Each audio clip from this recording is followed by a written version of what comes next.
From courtside of the virtual hardwood, it's the NLSC Podcast, a weekly show for basketball gamers and hardcore hoopheads. This is episode 547.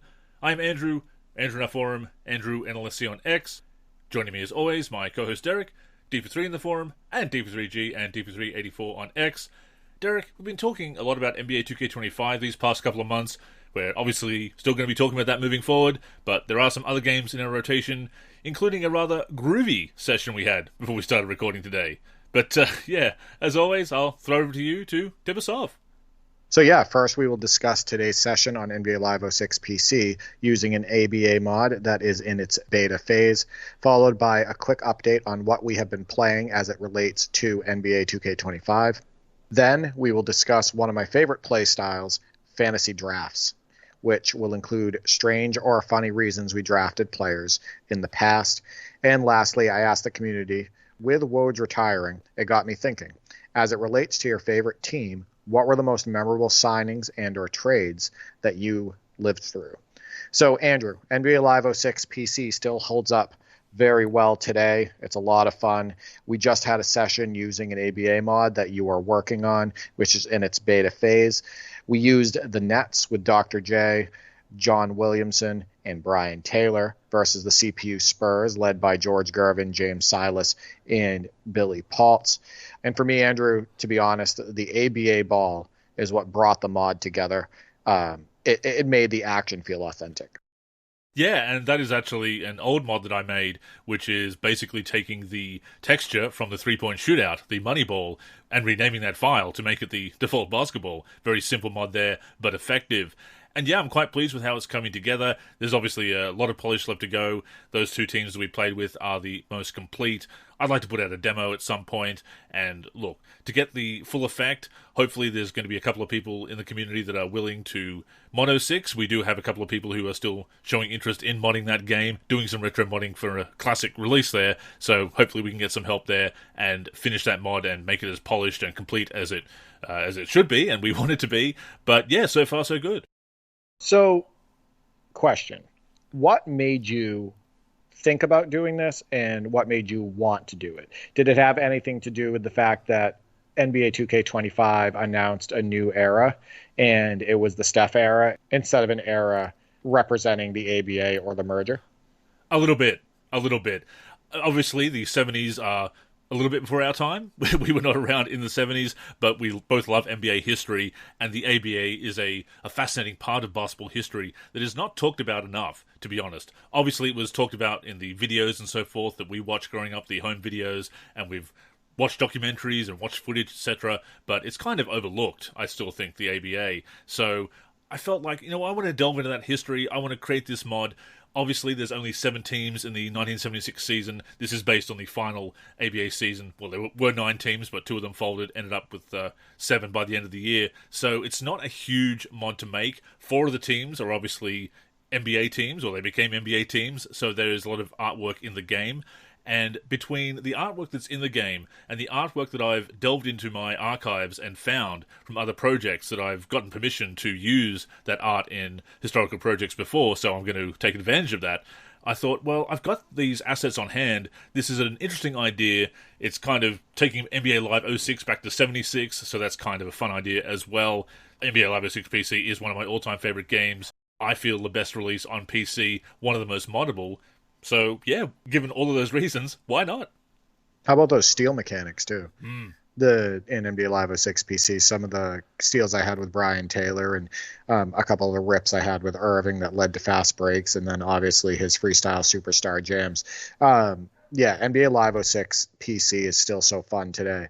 And the 4 teams that merged into the NBA after the 75-76 ABA season was the Denver Nuggets, the Indiana Pacers, the New York Nets, and the San Antonio Spurs.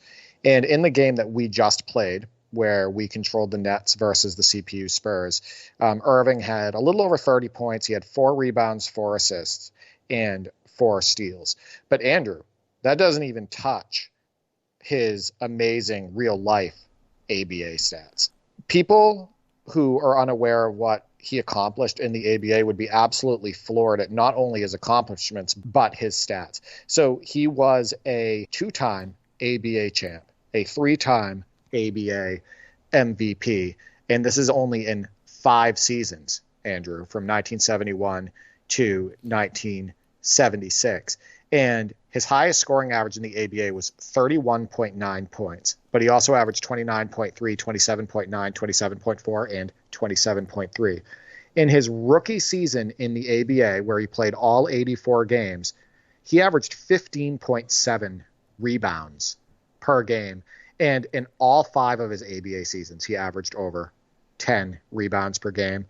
He averaged over 5 assists per game for his ABA career, over 2 steals a game, and right around 2 blocks a game.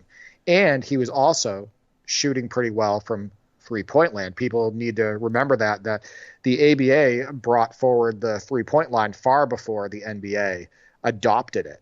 And in one season for Irving, he shot 33% from the three-point line on 1.2 attempts per game. That's actually in 75-76. And he took 1 3 a game in 74-75 and played all 84 games and shot 33.3%.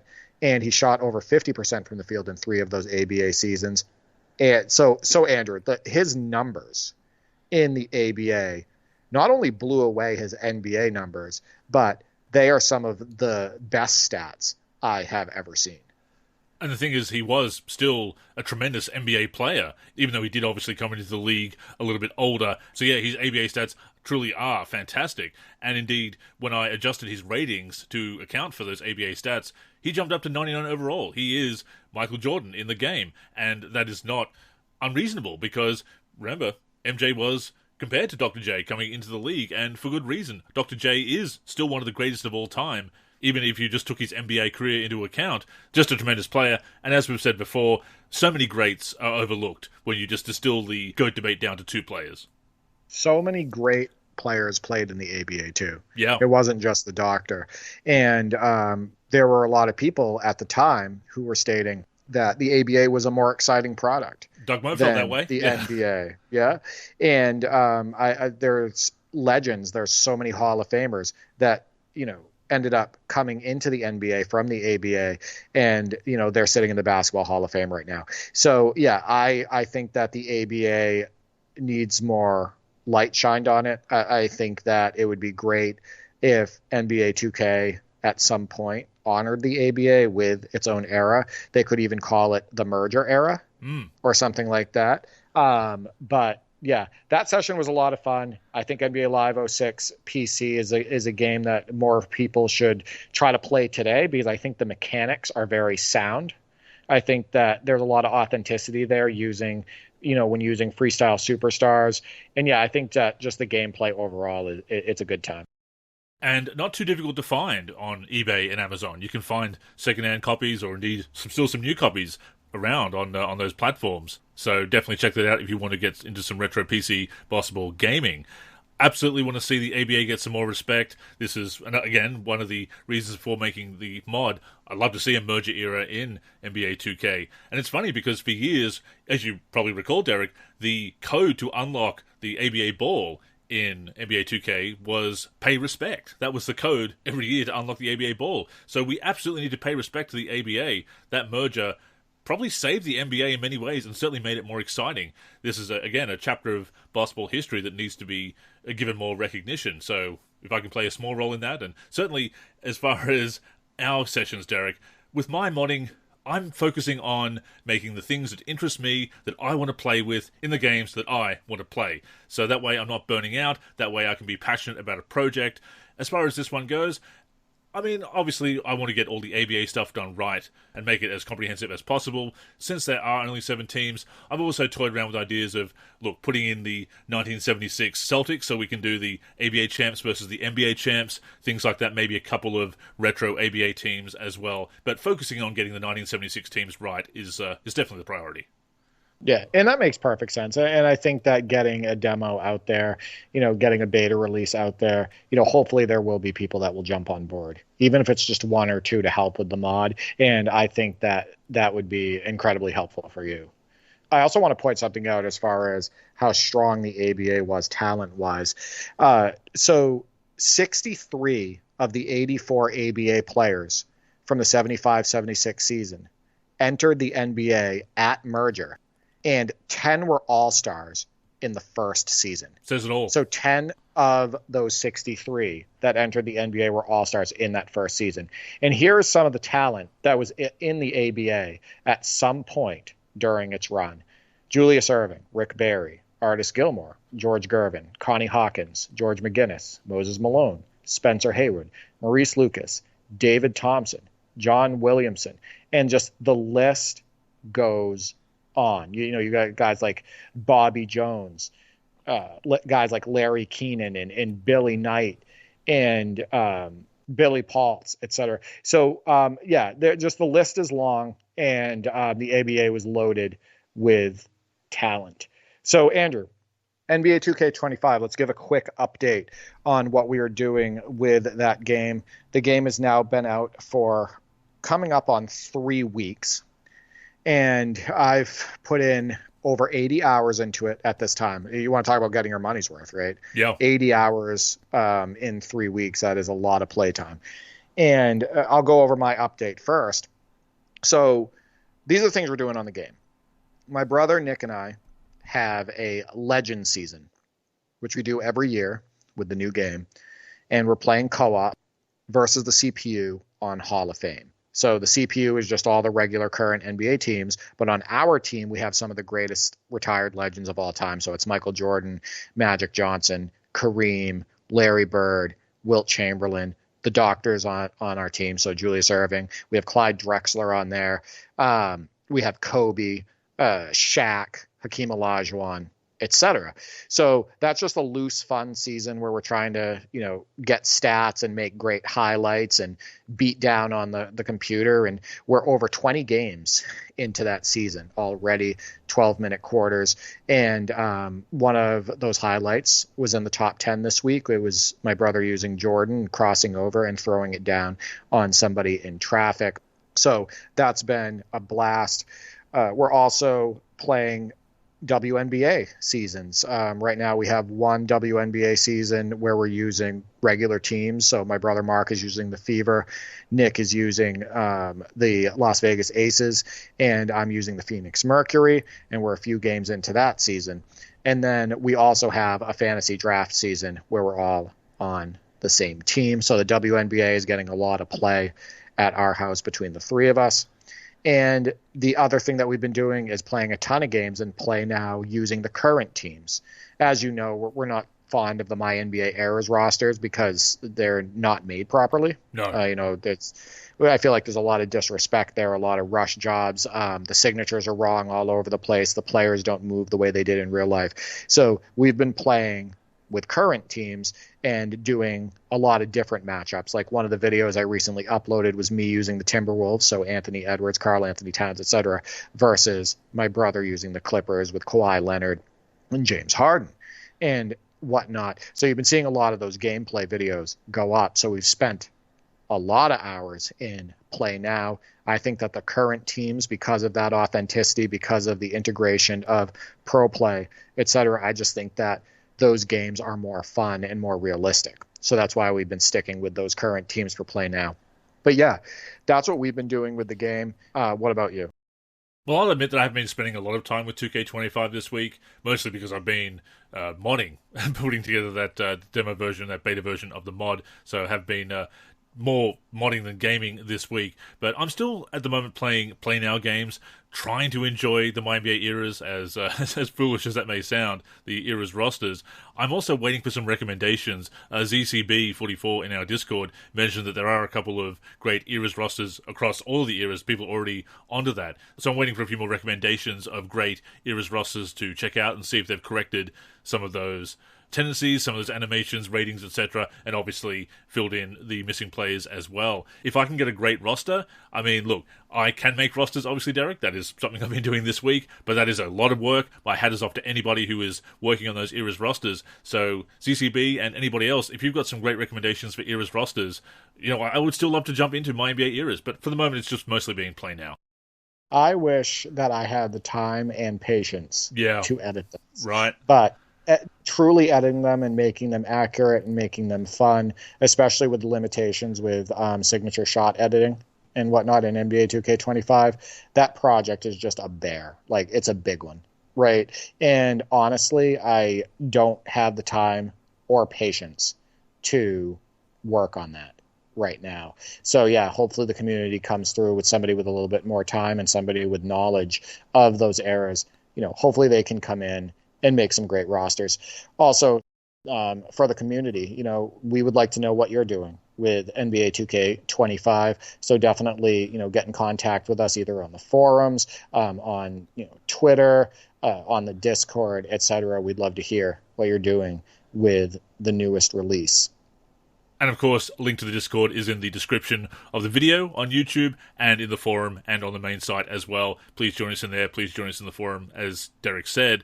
And obviously, Derek, we've talked about the issues with the historical rosters. You are still playing the Legends season. That has been such a go-to, a reliable go-to for you and your brothers for years now through multiple games, which has been awesome. Always love to see those highlights as well. Love that MJ clip in the top 10. I would have actually put that number 1. I do thank you for putting my Larry Bird game winner at number 1. I was chuffed to see that, but I do love that MJ crossover and big poster dunk.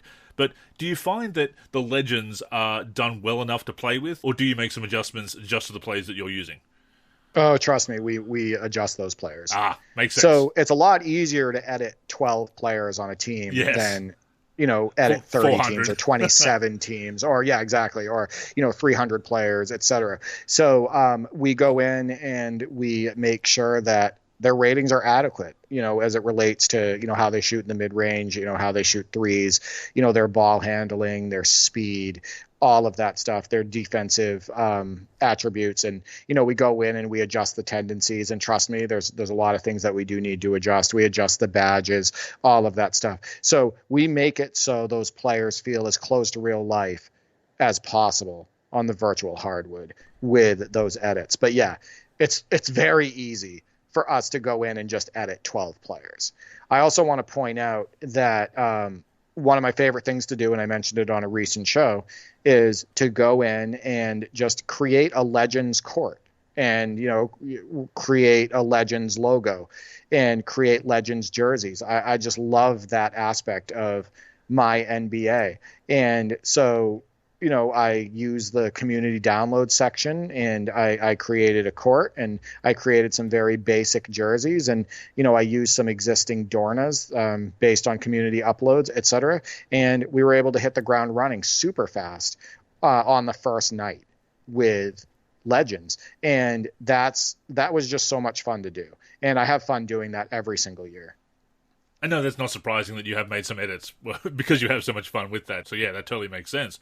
One more point about the possible merger era for My NBA Eras and NBA 2K. Shout out to JFran1524 in the forum. Crunched the numbers, went back and crunched the numbers for how many plays they need to add to have viable 1977 rosters and have a 77 starting point and come through to 84, or the 83-84 season, which is the start of the Magic Bird era, of course, in My NBA Eras, and about 100 players to have viable rosters. Not particularly deep. You need to go about 150 to 200 to really get really viable rosters, but playable rosters, at least 6 or 7 players per team, about 100. So if they did want to put in the effort, if they did want to spend the money, it isn't actually as unfeasible as I would have thought. I still think there's going to be some licensing issues. Yeah. Some issues with getting a hold of the families of people if there's an estate involved, absolutely, et cetera. So there's definitely a lot of obstacles there. It's definitely a lot easier to put in a 16-17 era, a Steph era, than it is an ABA era. So you would think with some of the missing players. Right. Yeah, I also want to point out that somebody made a comment on one of my YouTube videos, and it wasn't a malicious comment. They stated, you're not using any mods. And honestly, Andrew, I just haven't felt the need with NBA 2K25 on PC this year to install mods. And that might sound weird to people because I've been all about mods, right? For years. I love modding the PC version of these NBA 2K games. But I like the default scoreboard. I think it's great. I think it's one of their best upgrades. in the recent years. I love how it sprawls out, across the bottom of the screen, and how it gives updates, on the right side. And I love how the logos look. I love the scoreboard that's already in there. So I haven't really had interest in installing like an ESPN scoreboard, because I think somebody just made one, etc. And the way we're playing right now with the WNBA, with the current teams, and with, legends that already have, good cyber faces in the game, we haven't felt the need to install new cyber faces yet, etc. So yeah, I've been playing vanilla NBA 2K25 on PC with no mods this entire time, and that's kind of felt nice. I got to be completely honest with you, just because, it shows me that we can play this game kind of like we used to before we ever even got into mods, right? Sure. We played video games in the 90s, and, for most of the 90s, and we never had mods in those games. Sure, we'd have a cheat code every now and then, like on the NBA Jam and everything, and that's kind of a mod, right? But at the same time, we weren't, fumbling around with a modded folder, a mods folder, and, going to all these different sites trying to download mods, etc. So, yeah, it's kind of an old school way to play the PC version of a game, and it's kind of felt nice. But I also want to point out, though, shout out to the modding community, because there's some unreal work being done, and the modding community has really hit the ground running with this game, and there hasn't really been any lag, right? There hasn't been really any issues as far as modding this next gen version of NBA 2K. So shout out to the modding community. Absolutely. As we've said before, best case scenario with the start to the modding, we thought there might be a bit of a delay getting going with having to learn the new file formats and possibly develop tools. So far, so good. Thank you to everybody who's been uploading files to the download section so far. We love to see that. We'd love to preserve those mods, make them freely and readily available to everybody. So that is awesome. And of course, even people who are just sharing in the forum with media file links or whatever, we appreciate you sharing those mods free of charge and making them readily available in our community. So once again, thank you very much for that. I think, Derek, with me playing a bit more on console in recent years, playing online, obviously, and console is the way to go there because you don't have the online cheating. Well, you've got some cheating, you've got cheesing, I suppose, but you don't have people hacking the game as you do on PC and ruining that online scene. But going back and forth between PC and console, I haven't been using as many mods on the last couple of generations of NBA 2K, but it depends what people want to make. If somebody made, say, an ABA mod, or again, fixing and completing an era's roster, then those are the mods that I'm most interested in. That's different. Exactly. If there was like an ABA mod created, or somebody really touched up some of these eras rosters and, created more faces for them, made them complete and accurate and all of that stuff, and fixed some of the art. Yeah, I mean, I would absolutely download those mods, right? It's just the way we're playing right now. We just really haven't felt the need to install any mods. Works out of the box, works out of the gate, yeah. Exactly. Before we go on, a reminder that the NLSC podcast comes out every week on the NLSC, nba-live.com, as well as our YouTube channel. We're also on Spotify, Apple Podcasts, and other podcast apps. If you're listening on any of those apps, we'd greatly appreciate a review. To keep up with the show and everything we're doing with basketball gaming in general, connect with us on social media. On Twitter and Facebook, we are the NLSC. We also have an Instagram, NLSC Basketball, and on YouTube, we're youtube.com/NBA Live Series Center. Once again, visit us at nba-live.com, where in addition to the podcast, you'll also find all of our original content, as well as our forum and modding community.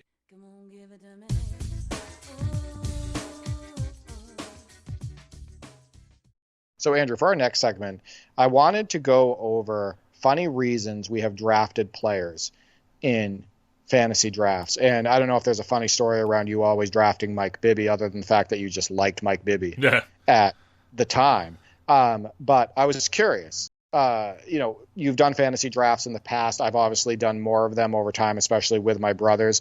Oftentimes you've preferred jumping in with a real NBA team and kind of playing, armchair GM and, making moves throughout the season to help your chances, etc. But do you have any strange or funny reasons that you've drafted players in the past? Well, I haven't done too many fantasy drafts. I know I've done a couple with my cousin Clinton back in the day. Pretty much always picked the best player in the league. Started out with the best player, and if not the best player, then certainly one of the best players, a favorite if the top-rated player wasn't necessarily one of our favorites in that particular year. I have, however, used the fantasy teams a lot. I've also used the custom teams, which is basically the original fantasy teams, the custom teams, the slammers, jammers, stealers, and blockers in the early NBA Live games. And it's not weird, I suppose, but it certainly shows how I really wanted to be able to mod a game before I was able to mod a game. I wanted to play the 96 All-Star game, and I didn't know about the NLSC yet. For people who don't know, I didn't create the NLSC. Our founders, Tim, Brian, and Lutz, created the site in 1996. I discovered it in 1997 when I finally got online and started to get into modding. But before that, Derek wanted to play the 96 All-Star game, so I used the Jammers, because the Jammers had the blue uniforms that were kind of like the uniforms of the East All-Stars wore. So I'm creating my Michael Jordan, I'm putting him on the team, and I'm putting Penny on there. I'm basically playing the All-Star game with the Slammers and the Jammers. That was the only way to create a custom All-Star team without the use of an external editor. So that's probably the closest I've come to really doing fantasy drafts. It's not really been my way of approaching franchise mode, I must admit. Also, of course, using fantasy teams mode in NBA Live 10, putting together some weird and wacky lineups. If I'm doing that, I'm definitely going for players like Joe Alexander, Travis Outlaw, those virtual hardwood legends. Those are the players that I'm looking for to do fantasy drafts. So can I ask you, what is the turnoff of fantasy drafts? Is it just because you want to start your season with a real NBA team? Basically, yeah. Now, I prefer to start from that realistic starting point with either the default rosters or updated rosters, either official or unofficial updated rosters, and then create my own reality according to the rules of the salary cap and trading logic and so forth. Like, I like to start realistically and then create an alternate reality from there. See, I love that. And I just love the fact that also the newest 2K games give you so many different ways to play. Of course. Right. And that's one of their strengths, is the fact that, they, even though they're undercooked and underdone, they have the My NBA eras rosters. They have the option for doing a fantasy draft. You can do a fantasy draft in different ways, right? You can do keep best, et cetera. There's different options for that. And there's ways you can just start a season. You can do a franchise. You can use all the teams. You can use one team. You can use three teams. You can relocate your team. You can change your team name. Like, there's just so many different options with the NBA 2K series, and that's definitely one of their biggest strengths. And I'd much rather have that content in the game undercooked than not have that content at all. Oh, absolutely. So, Andrew, yeah, let me get into some of the stuff I've done that is either strange or, I don't know, funny to me. Yeah. I routinely draft teams full of dunkers, and my brothers always see it coming. Yeah, and they know that when we play against each other, I will be dunking all over them. I'm the guy that, takes Daryl Dawkins and Sean Kemp, and I'm going to try to rip Desmond Mason if he's in the game, and watch out if I see Jason Richardson available in the later rounds. I am going to rip Jason Richardson and I'm going to dunk all over you. If Stromile Swift is in the game, I'm going to grab him. If Amare Stoudemire is there, I'm going to grab him. I'm going to get him in the high post. I'm going to take a first step on you. I'm going to throw it down. I love dunking in video games, and I love using players that can dunk that are also super versatile. Guys like Jason Richardson and Vince Carter and Tracy McGrady and, Clyde Drexler and all of these players who not only could throw it down, but they could put the ball on the deck, right? And a lot of times they could shoot threes. Sometimes they had a post fadeaway, et cetera. But yeah, I would routinely draft teams full of dunkers, starters, bench players, et cetera. And just my goal was to dunk all over my brother's heads in every single game. However, with NBA 2K25, there is a new thing that I do whenever we do a WNBA draft that I consider strange but also funny. So when my brothers and I do a draft, we either play on the same team or we will all control a team. So in the instances where we all control our own team, this is what I do. First off, I always take Lexi Brown because she's Dee Brown's daughter. Dee Brown is one of my favorite players of all time. Fun fact, Lexi Brown also wears number 7 like her dad. etc. And in the video game, she can actually light it up from 3. So Lexi Brown, guaranteed draft choice. But that is not the strange pick or picks. I normally draft Kaiser Gondrezick. Most of our listeners probably know that this is Jaylen Brown's girlfriend. But Andrew, did you know that there is also a WNBA player named Jaylen Brown? I did not. It's spelled Jaelyn Brown. She plays for the Dallas Wings. So for no other reason other than I think it's funny, I pair Jaylen Brown and Gondrezick. And they are on every single team that I do a fantasy draft on for the WNBA. Sounds silly, right? But my brothers and I think it's funny. So when I talk about strange or funny reasons, that's the type of thing that I'm thinking of. Also, my brother Mark always drafts for height. He loves tall shooters. But what's most important to him is big men well over 7 feet. He would always routinely pair Murasan and Bradley, power forward and center. He would draft Manute Bol and draft Murasan, and he'd put him at power forward and center. He loves drafting Yao Ming. Now he drafts Victor Wembanyama, right? If Ralph Sampson's there, he's going to draft Ralph Sampson if he's available, and he will put Ralph Sampson at power forward like he played in real life, and then he'll put like a 7'5", 7'6", 7'7" center out there.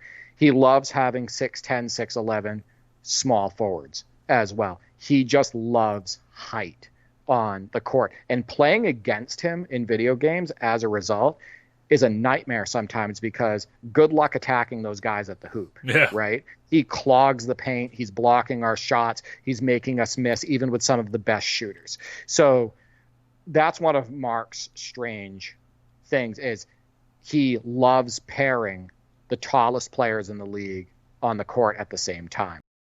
But are you able to get him back with stealing the ball? Because if you've got those smaller, quicker players who may be better perimeter defenders, can you strip him and go on the fast break easier that way?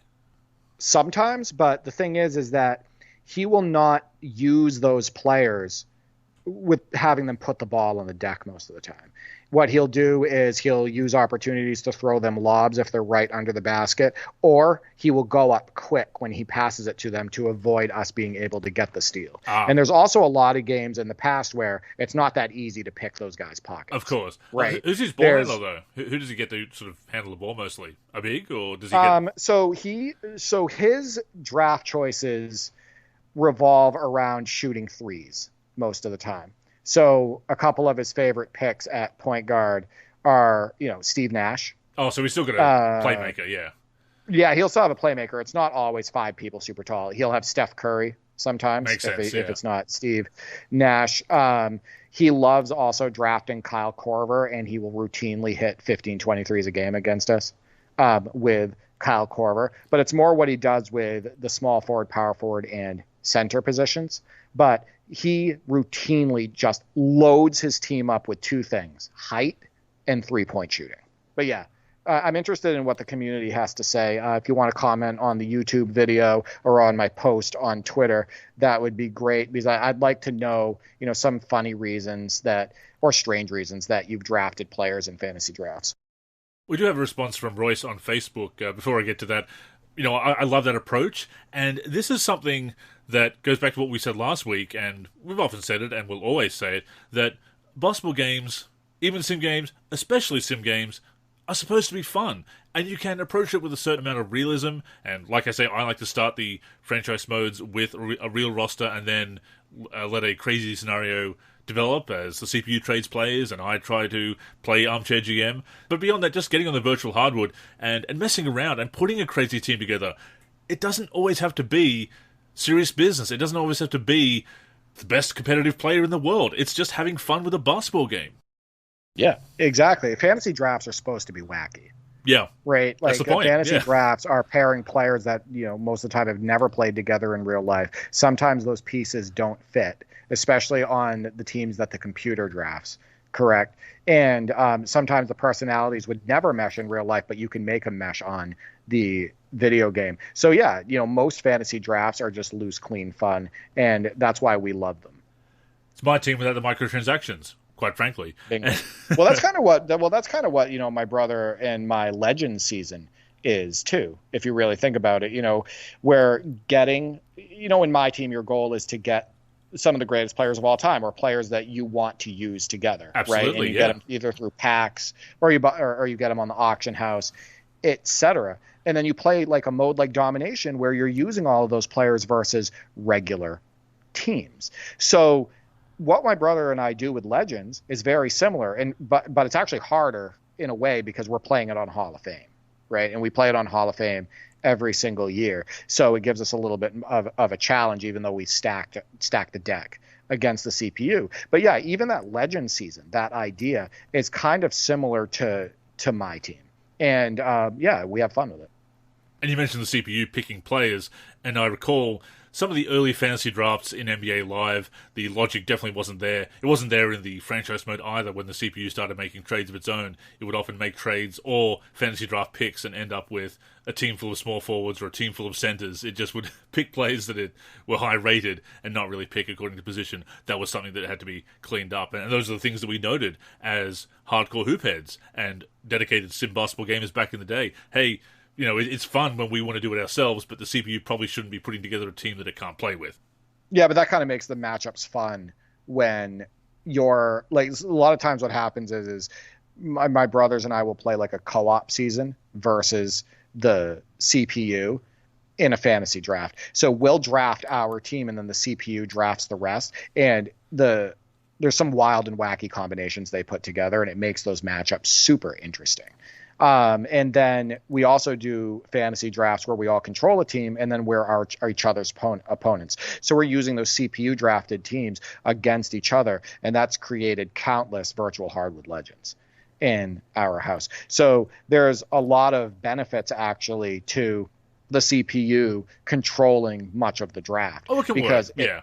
Yeah, it can definitely work. And I think that it can create a lot of fun, interesting teams. But yeah, let's get to some community responses. First up, we have Royce over on Facebook says, first off, let me preface this by saying I don't wish my answer to come across as a hater's answer. Just always looks for his favourites and the best players in the draft. He will skip over players that he's not as big a fan of. He mentions a couple of players here: LeBron, Melo, Gilbert Arenas, Isaiah Thomas. Also mentions if they've made some derogatory remarks about past eras that he highly disagrees with, that he sort of kind of puts him off playing with them on the virtual hardwood. I absolutely get that. Says he still respects them, but will pass on using them. Of course, Royce is a huge fan of the Legends Showcase in NBA 2K12. That is still there in the Game of the Year edition of NBA 2K12. Shout out to Royce for giving me the heads up on that once again.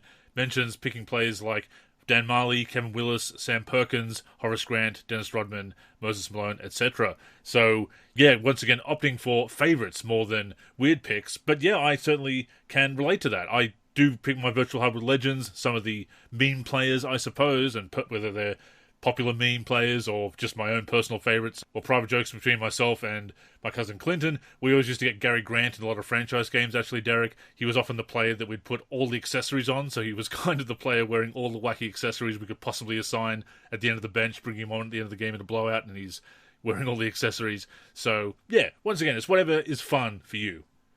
I definitely see where he's coming from as far as having trouble using a player that he doesn't like in real life, or has said something that bothers him. And that actually is how I felt on the recent upload to the NLSC YouTube, where I was using the Timberwolves versus the Clippers. And of course, on the Timberwolves, Anthony Edwards, right?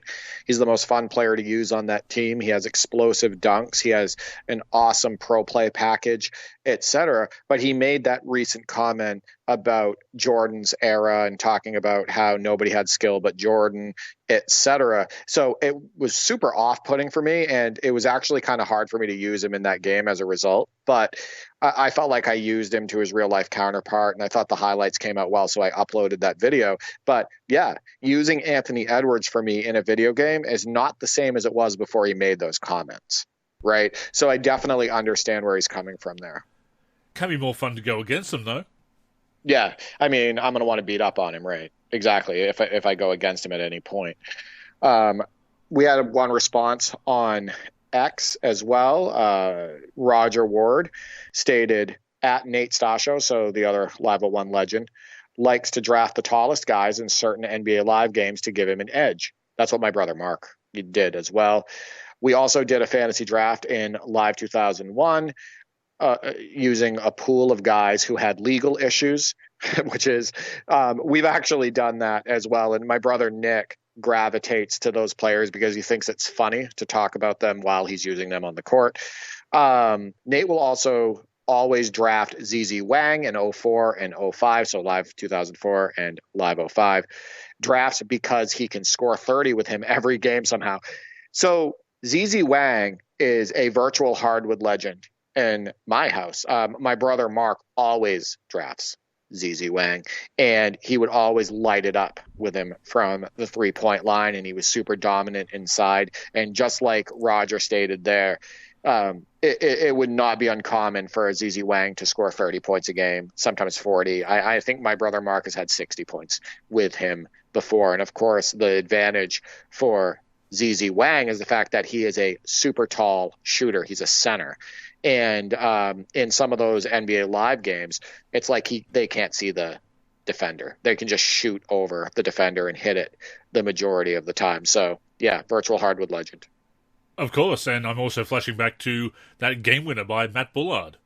Yeah, the one where he subbed out Akeem Olajuwon. Yeah, I think it was Roger that did that. He subbed out Akeem Olajuwon for Matt Bullard, and he hit like a fadeaway game winner from around the free throw line.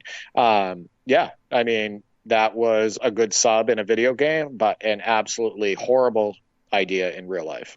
But therein lies the fun, of course. Exactly. So, Andrew, for our last segment, I asked the community, with Woj retiring, it got me thinking. As it relates to your favorite team, what were the most memorable signings and or trades that you lived through? Now, obviously, I grew up a Celtics fan. I live roughly an hour outside of Boston, Massachusetts. You grew up a Bulls fan, or still a Bulls fan today, though you don't watch as much of the now NBA and are not as much of a fan of the team as you used to be. So let's have you kick this off, and then I'll go over Celtics transactions, and then we'll get to the community. Sure, and I'll mention a couple of positive ones out of the gate. I mean, as I was getting into basketball, really getting into basketball and following it passionately, the Bulls traded for Dennis Rodman. So that was a huge deal in the 95 offseason. After the brief lockout of the 95 offseason was lifted, they got Rodman, and that certainly helped them complete that second three-peat, 96, 97, and 98. So that is clearly one of my favourite trades that they've made since I was watching. Now, in the years since then, as far as transactions that I've really liked, I suppose it's actually mostly been draft picks. Ben Gordon, Kirk Heinrich, Luol Deng was a draft day trade, Derrick Rose, of course, and those are lottery picks. Although the Bulls have screwed up a couple of those as well. Didn't really care for the Tyson Chandler, Elton Brand swap. Tyson Chandler did turn out to be a much better player elsewhere. That was a running theme for a while there with the Bulls, Derek. They'd trade away somebody and they'd explode somewhere else, and you wonder why they couldn't develop in Chicago. Very frustrating. Ben Wallace is easily one of my least favorite signings. Look, I can't fault somebody for getting the bag. Right, Derek? I can't fault Ben Wallace for taking the money that they were dumb enough to offer him $15 million a year over 4 years when the Pistons, who he'd won a championship with, who he really wanted to play with, I believe, but they just wouldn't pay him, and also had a falling out with Flip Saunders as well, that he took the money from Chicago because they were silly enough to offer that much money to him. But he wasn't as healthy, he wasn't as motivated, I don't think. Traded within a season and a half. What a bust of a free agent move there. The 2010 free agency was much better. I did like the signing of Carlos Boozer, actually. Kyle Korver, of course. Wish they'd held on to Korver a lot longer than they did. And, yeah, I mean, what could have been with Derrick Rose's injury, obviously. But, yeah, those are probably some of the standout positive and negative ones for me. You just can't let go of the Ben Wallace situation. Never. And I love it. If you had gotten, the Ben Wallace from the championship 2004 Detroit Pistons, that would have been different. Right? Yeah. Because that was a motivated Ben Wallace. There's an argument for him being one of the best rim protectors in NBA history. Absolutely. At that point. And whatnot. And obviously, an amazing rebounder. So what were your thoughts about Kirk Heinrich in Chicago? I did like the pick. I actually really enjoyed having him in my Live 2004 Dynasty, actually. Even before he really exploded in real life, he was performing well for me on the virtual hardwood, even with his incredibly low ratings in Live 2004, as you remember, with the switch in ratings ranges that year. Yeah, I liked him as a floor general. I liked him as a defender. Liked having him on the Bulls. I mean, once Rose came along, the writing was on the wall, and Rose was the better player, the player that actually did become an all-star. Probably more bummed about losing Gordon for nothing in 2009. Would have loved to have seen Gordon and Rose together. I mentioned that in a recent Wayback Wednesday, actually. But no, I definitely was a fan of Captain Kirk. And yeah, the reason I asked is we were just discussing fantasy drafts, and he was always one of my favorite people to take in a draft. He was always in a good spot. He could often start for me. He could shoot the ball in the video games. He was, good at steals, good on defense, etc. And in real life, I just always liked his demeanor.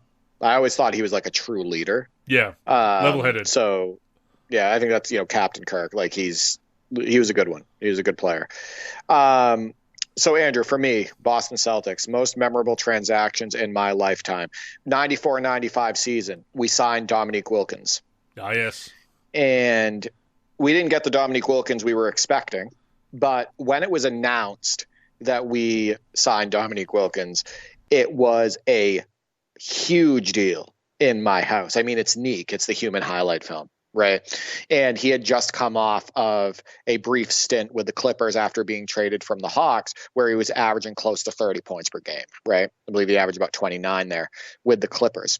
So we thought we were getting 29-point-a-game Dominique Wilkins. Right. But it looked like, for that season, he put on a little bit of weight. He wasn't very explosive anymore. And he obviously had the Achilles injuries in 92, which slowed him down, but he was still pretty explosive in that 93-94 season.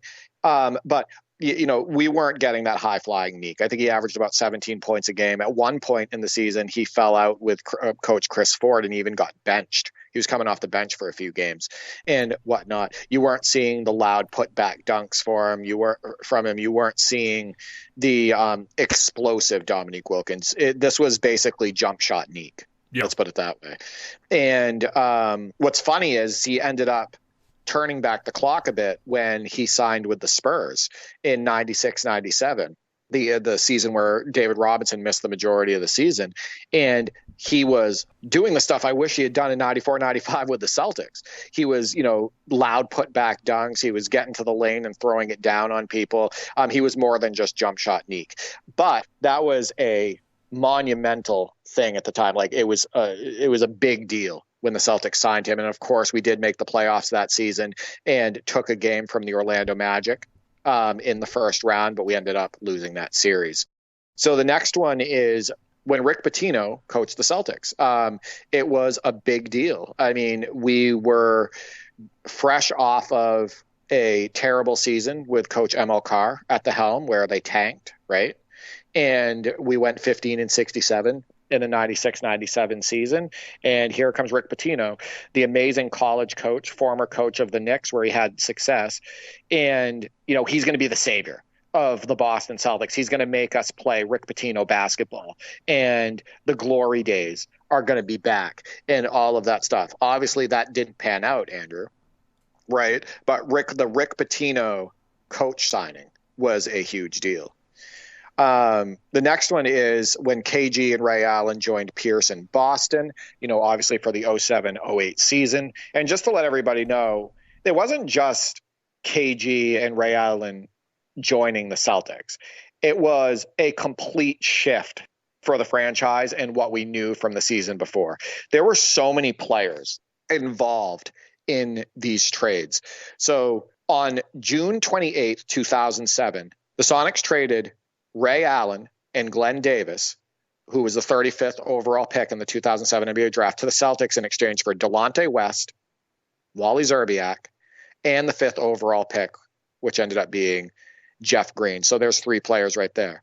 Then on July 31st, 2007, the Boston Celtics traded the following players to the Minnesota Timberwolves in exchange for Kevin Garnett, Al Jefferson, Ryan Gomes, Gerald Green, Theo Ratliff, Sebastian Telfair, and 2 2009 first-round picks. So how many players, Andrew, were out the door as a result of those trades? So 1, 2, 3, 4, 5, 6, 7. It was like 7 or 8 players in exchange for basically Ray Allen and Kevin Garnett. So it was a huge shift as a Boston Celtics fan, and obviously that resulted in an NBA championship. And then we also lost some guys that we liked as a result of that trade. Like I was a fan of Al Jefferson, Big Al, even though he moved in slow motion, he always got the job done. I was also a fan of Gerald Green, and I was hoping that he was going to become something. I loved, his upside, etc. So we did lose some likable players as well. And then I have two more. When Shaq joined the Celtics, sure, it wasn't, Shaq from the Lakers or Magic days or even the Heat days or even Phoenix days, but it was Shaq, Andrew, joining the Boston Celtics. Yeah. And it looked weird seeing him in green, but just that lineup of Shaq, Kevin Garnett, Paul Pierce, Ray Allen, and Rondo. What a fun video game team and what a fun team to watch in real life. And then this one right here, I don't know if you remember this, but this sticks out in my head because I wanted it to work out. Do you remember when Darius Miles joined the Celtics preseason squad? Oh, yes, because the Blazers tried to block that move because they would have to pay out his contract. That big controversy back in the day. Yeah. So at the beginning of the 2008-2009 season, Darius Miles played 6 preseason games with the Celtics. It was unremarkable, honestly.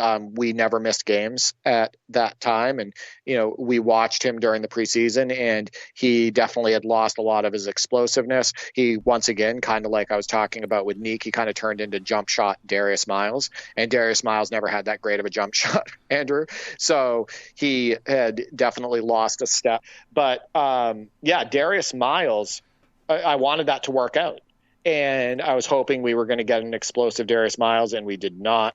So, there's obviously more memorable signings and draft picks and all of that stuff. You go back and you look at the draft that got Ron Mercer and Chauncey Billups and, getting Paul Pierce, et cetera. But those are some of the most memorable for me.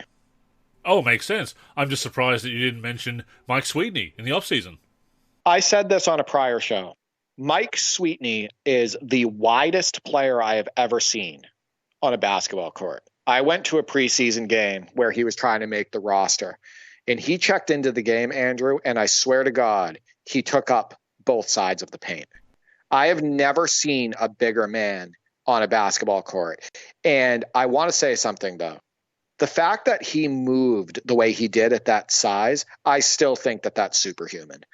He was so quick in that game that I watched. I had really good seats of this preseason game, close to floor level. And I was watching this man who looked like a house move so light-footed. And he was quick. He was doing spin moves. He was getting up and down the floor. And it's like, how do you move that way with that frame? Kind of wanted it to work out because I thought it was fascinating. Oh, for sure. But yeah. Former Bull as well. And one of those players, and I've written about this before in possibly Way Back Wednesday, maybe Friday 5, about players that had shorter careers than I remember. Maybe it's because I was doing the rosters for NBA Live for so many years and he was there in the free agent pool, so I kept thinking of him as being in the league somehow. But out of the league by 2007, that comeback there after the lockout during the preseason was he was many years removed from his last actual official NBA game. So one of those players that was just around for just a few years, but really made an impact. And I think it really speaks to how passionate we are as fans, Derek, that we can, and I've said this before, I throw out the name Marty Conlon is my my go-to for random bench warmers from the 90s. But we can name these players. I've said it before as well. It'd be fun to do a show where we just try to think of the most obscure names we can each come up with for players that we remember from back in the day. But they do make an impression when you are that passionate about basketball that you're reading all the almanacs and you're looking at all the roster listings and you're watching as many games as you can. You will remember these really obscure players or players that are obscure to others many years later. Marty Conlon was the tank pawn for the 96-97 Celtics. When the Celtics got close in games, I swear to God, ML Carr would bring in Marty, and he would also make sure Brett Szabo was on the floor with him, et cetera. And he would take out guys who were contributing and doing well, guys like David Wesley. And all of a sudden, any chance we had of winning went down the tubes. I'm not saying Marty Conlon was a terrible player, but he's not a big minutes guy, and he's not a down the stretch guy. The tank commander. Yeah, it was almost like Marty Conlon was a pawn on the floor to help us lose games. Like that's what that felt like in 96, 97. But yeah, when you followed basketball for so long, these players become part of your history, right? Yeah. And your overall basketball knowledge. And I love having that in my back pocket. And who was it that we played with recently where Monty Conlon was on the team? Was it the 92 Sonics that we were playing with in 2K10 and Conlon was on the floor? Yeah, that was his rookie year in 91, 92. He played 45 games, 8.5 minutes a game. And yeah, going back to the 96, 97 season, just to give you an idea of, what we were doing with Conlon, which we shouldn't have. For the Celtics, he played 21.8 minutes a game and he started 15 games. It's the most he started in his NBA career. So ML Carr was using Marty to tank. And of course, in the 97, 98 season, when the Celtics were no longer tanking, he wasn't on the roster anymore. He was over in Miami and he only played 18 games and his career was basically over at that point. He played 7 games the following season and then 3 in his final season in 99, 2000. So Andrew, let's get to the responses. So Roger Ward, Live 01 legend, states, LeBron coming back to Cleveland in 2014, announcing it in the Sports Illustrated article cannot be topped for Cavs fans. Obviously, him and Nate are both Cleveland Cavaliers fans, so LeBron's 2 stints in Cleveland probably meant the world to them. And then King J. Mace, who's obviously a huge LeBron fan as well. I mean, his name is at King J. Mace, Andrew. And he states, LeBron going to Miami. This big 3 was my pop's favorite squad. Watching Bron have even more firepower and send them home was a top 5 NBA moment as a kid. And I can relate to what he stated about, this big 3 was my pop's favorite squad.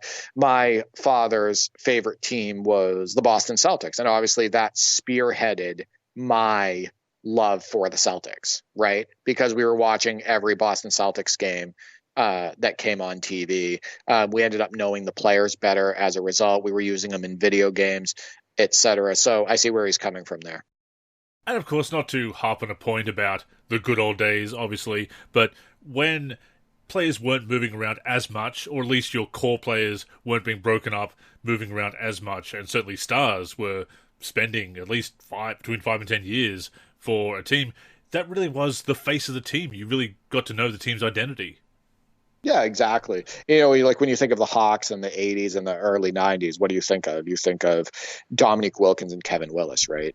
Because they were together for so long. Those 2 are staples of that team. And I feel like you just don't see that type of dynamic mutual loyalty, yeah, as often, right?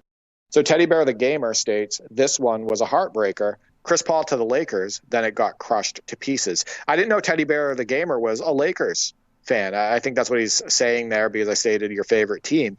So, I learned something new. But yeah, the Chris Paul trade to the Lakers, which the league stepped in and said, no, this isn't fair. This isn't going to happen. And it would have paired, obviously, Chris Paul with Kobe Bryant. And who knows, maybe Chris Paul has a title as a result. But yeah, that didn't happen, Andrew. Another case of the Bugs Bunny meme. No. But exactly. Yeah, the league's official word on that was they didn't think it was a fair deal or something like that, or they didn't think it was done in good faith. I forget the exact words, not coming to mind, but very puzzling. And it's funny because people were trying to suggest that the league had it in for the Lakers, and I don't think the NBA under Stern or Silver has had it in for the Lakers. Yeah. What's weird is there's been more lopsided trades in basketball since, right? And even before that transaction, there was more trades that could have been, I don't know, leaning in an unfair direction. So it is surprising that that's the one, right, where the league stepped in. Sticky Fingers states, MJ coming back from baseball and coming back again to the Wizards. And then he states Shaq to Miami, Kawhi to the Raptors, and the weak moves of LeBron and KD memorable in a bad way. So he's not talking about his favorite team. He's just talking about, his history watching the game and transactions that are super memorable. Obviously, Jordan to the Wizards, you weren't a huge fan of at the time, but you appreciate it more now. That is one of my favorite things that's ever happened watching basketball, and I really appreciate Jordan's Wizards days. He mentions Kawhi to the Raptors. Obviously, Kawhi Leonard only there for one season. In that one season, they win the NBA championship, and he was just unreal in those playoffs. And then he also mentioned the weak moves of LeBron and KD, memorable in a bad way. The Kevin Durant going to Golden State after Golden State just took them out in a 7-game series, just a few months earlier, that is always going to be considered a weak move as a competitor. And then obviously, LeBron to Miami and just the moves he's made in his career. And look, players don't always have much control over their career, and certainly not as much as us regular Joes have in our careers as far as being able to leave jobs and start new jobs as easily. Of course, we're not getting anywhere near as much money as they are either, usually. So there are trade-offs there. But I do think moves like that have really pushed that concept of loyalty out the window. And I know that loyalty is a two-way street, and teams are certainly disloyal to players as well and make promises and then turn around and either not offer them a contract or go ahead and trade them when they say, oh no, you're going to be here for years, you're going to, this is a partnership for life for your whole career, and then turn around and trade them. Again, loyalty is a two-way street, but it does feel like we are in a very nomadic era of stars, and that can be very exciting sometimes, and seeing players, seeing familiar faces in new places and strange places sometimes, and seeing big moves in the off-season or even during the season with a big blockbuster trade at the trade deadline. But yeah, I do miss the days when teams had that identity, that for years on end you would see the same players, that same core, and they'd be building around that core, and teams would rise and fall. And yeah, I just felt that was a fun way to really follow the entire league, knowing the identity of every team. I miss loyalty, and I miss teams growing together. I miss teams being allowed to go through some struggles and then figuring it out. That's what I like about the Nuggets winning the 2023 championship, how they grew together. Yeah, and that's rare today. Phil Lime 2002 at Phil Lime 2K states, Cousins to the Warriors, because before I hadn't believed that this would be a realistic move. Obviously, Cousins was post-injury at that point. He was a shell of his former self, and you weren't getting the best version of DeMarcus Cousins. But yeah, it was another big name to add to that Warriors roster. Obviously, with all the injuries that they ended up having, especially in that finals where they were just basically crippled against the Raptors. Obviously, they didn't, Cousins didn't get a championship with Golden State, but I see where he's coming from. It's, it's a big name added to a roster that's already full of big names. And then at the Live King, so Steven states, Kawhi coming to Toronto. The worst was seeing the whole Vince Carter thing play out and ending the way it did. Worst trade ever because management and media were in their feelings. I'm guessing that at the Live King is both a Pacers fan and a Raptors fan, because more often than not, I've seen him, tweet and post about the Indiana Pacers. But I also know that he's Canadian. So, I think that the Kawhi to Toronto thing is always going to be one of the biggest things he can hang his hat on in his career, right? Because with San Antonio, with the titles that he was winning and the success that he had, it was all, he's on a great team, right? And he doesn't have to be that number one guy. But in Toronto, he was the clear number one guy, Andrew. He led. Yeah. He changed their fortune, and he gave them their first title in franchise history, etc. So, obviously, that's going to be one of the biggest things he can hang his hat on in his career. And the Vince Carter trade, I think, is always going to be a sore point for Raptors fans, even 20 years later. Blew my mind thinking back that it is 20 years this year since Vince Carter was traded to the Nets, and it was a very acrimonious split. They booed him for years. I think there was kind of that reconciliation towards the end. Certainly his final years, there was that appreciation there. They had the tribute in his final game in Toronto, but it was a very acrimonious split. So we did receive a couple of responses on Discord. Juicy Shack Meat states, my most memorable trade for my team, but not in a good way, was Allen Iverson for Chauncey Billups. So Billups going to Denver, Iverson going to Detroit. Obviously, it worked out better for Billups in Denver, and they made the Western Conference Finals in 08-09 in his first year there. Yeah, I mean, Allen Iverson is one of my favorite players of all time, but he wasn't the same player, I don't think, at that point. And, he was out of the league, shortly after. So, that was a very interesting trade. And I don't know how you felt about it at the time, but I'm curious. Yeah, it was kind of a shame to see Allen Iverson's career really go down like that. It felt like it really accelerated his decline. It felt like he had more in the tank. I think he was still in his early 30s when he called it a day with the 76ers. Didn't even finish that 2010 season after that return to the 76ers. I believe sometime in March was the last time he played that season, ending the season a bit early and basically taking a leave of absence. It felt weird to see him be traded around and have that weird Memphis Grizzlies stint the next year as well. I've always appreciated Allen Iverson since he came into the league, and yeah, it kind of sucked to see him traded around like that and trying to fit into teams that, I don't know what Detroit was really thinking there. Two things. One, I feel like the league was done with him at that time. It had run its course, right? That's number one. Number two, it was kind of nice to see him at least end his career in Philly. Agreed. So, lastly, on Discord, Pharmacist 12 states, the Celtics big three. So he, what I had mentioned, KG and Ray Allen joining Pierce in Boston. But Andrew, I believe there's other responses on our other social media platforms. Yeah, a couple on Facebook here. Once again, Royce weighs in, mentions the trade for KG and Ray Allen. Also, the Lakers trading for Pau Gasol. Pretty big deal, obviously, that propelled them to the finals that year. Trading when you can trade Kwame Brown for Pau Gasol, pretty good swap for the Lakers to make there.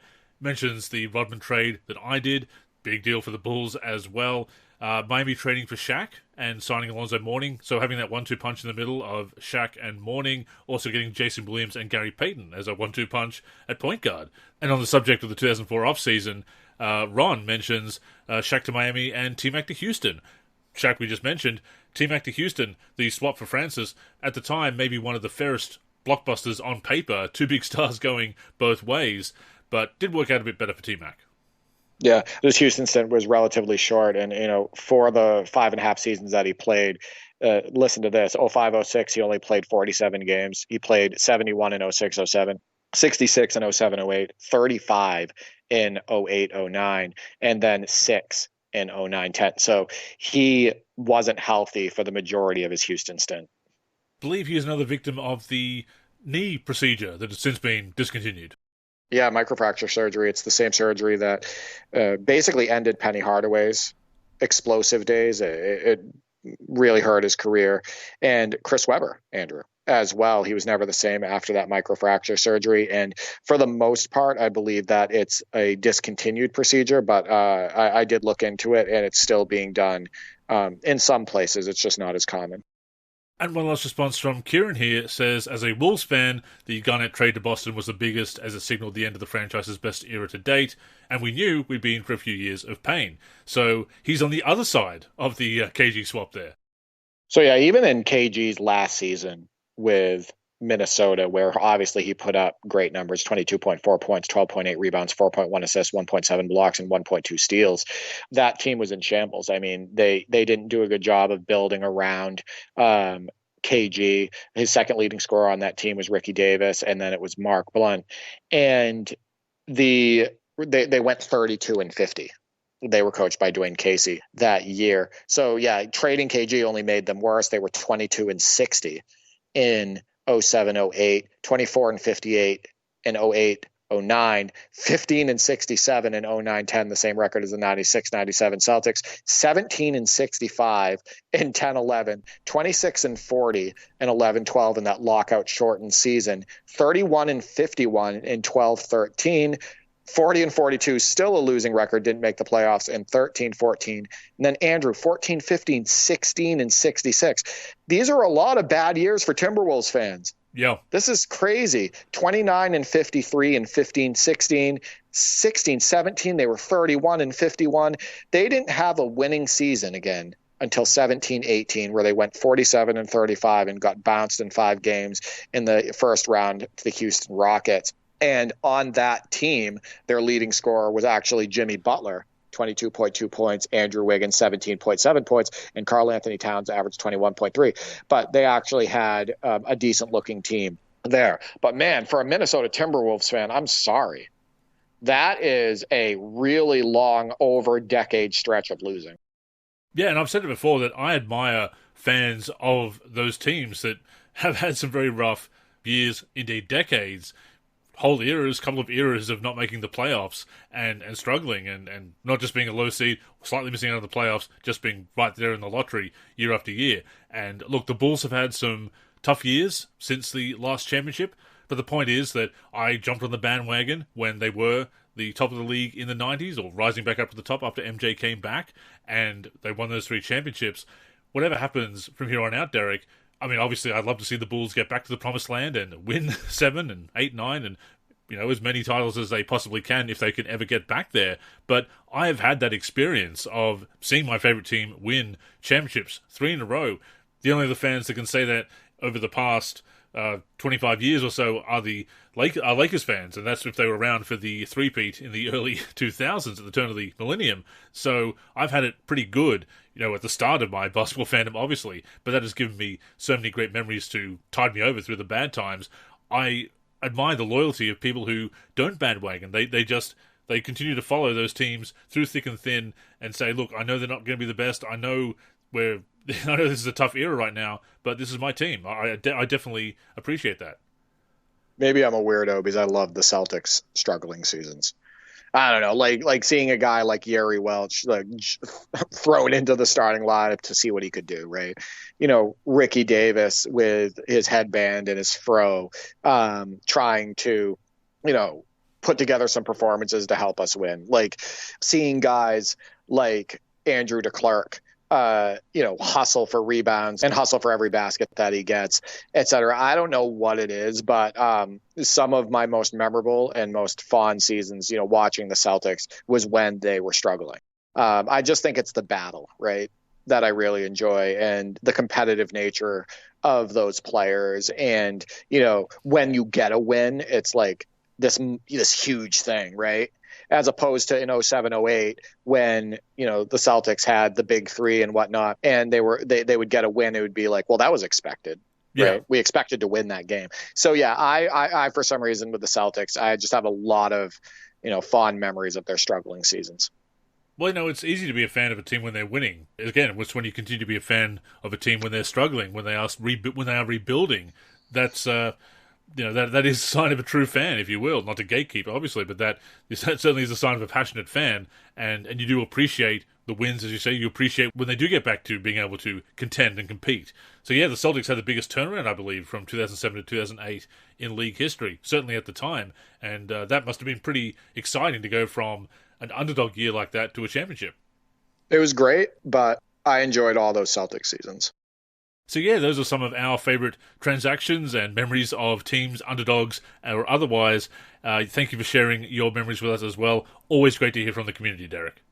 Yeah, awesome stuff. And I look forward to putting out the mailbag every week. With that being said, that has brought us to the end of this week's show. As always, thank you for tuning in, and please join us again next week and every week on the NLSC, nba-live.com, our YouTube channel, or wherever you listen to podcasts. In the meantime, make sure you're following us on social media. That's where you can get in touch with us, and of course, stay up to date with all of our content. So Derek, go ahead and plug the handles. Yeah, you can reach me on X, formerly known as Twitter, at D43G and at D4384. I'm also on YouTube, D43, and on the NLSC, D43. As for me, I'm Andrew in the forum and Andrew NLSC on X. The NLSC is on X and Facebook at the NLSC. We're also NLSC Basketball on Instagram and Threads. We're on YouTube at NBA Live Series Center. And of course, keep it locked to the NLSC itself, nba-live.com, for everything we do for basketball video games. So, thank you once again for tuning in, and until next time, I'm Andrew. And I'm Derek. Go get buckets, everyone.